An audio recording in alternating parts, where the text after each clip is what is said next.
To the Capitol now, the state officially has a new budget. Governor Pritzker signing the fiscal year 2025 budget into law today. The $53 billion spending plan is the largest in state history. WAND's Mike Militich is live in Springfield tonight to tell us some of the key investments. Mike?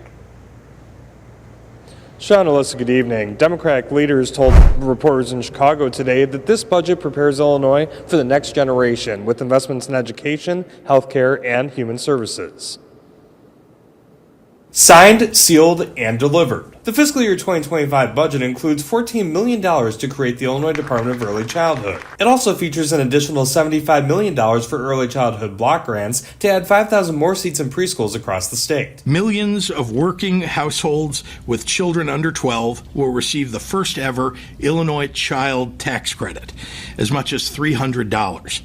That amounts to $50 million in total that we're giving back to folks who need it most. Democratic lawmakers appropriated $20.3 billion for education, including a $350 million increase for the evidence-based funding formula. The FY25 spending plan also includes a $10 million increase in MEP grant funding to help even more low-income Illinoisans go to college. This is not a budget that is for the nearly 8.5 million Illinoisans represented by the Senate Democratic Caucus, but it's a budget for the more than 13 million people of the entire state of Illinois. Democrats approved more than $290 million for the Home Illinois program to combat homelessness, including $75 million for rental assistance and $42 million to maintain funding for current supportive housing. The majority party allocated $182 million in emergency funding to support Chicago and Cook County services for asylum seekers. That's on top of the $440 million boost in spending on Medicaid benefits for migrants sent from Texas to Illinois. While this budget is undeniably complicated, the message the governor is sending with it could not be more clear.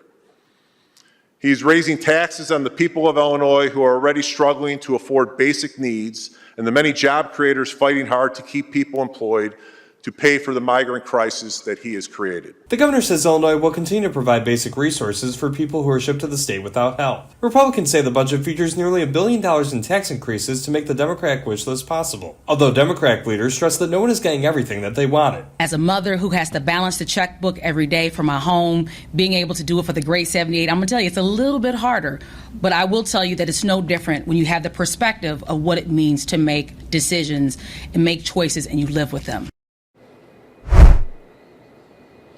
This budget also calls on Illinois to eliminate the 1% grocery tax by 2026. However, lawmakers did allow local governments to have the authority to impose their own grocery tax to get that revenue back. For now, reporting live in Springfield, Mike Militich, WAND News. All right, Mike, thank you so much. And you can, of course, read Mike's full coverage of the legislative session over at WANDTV.com.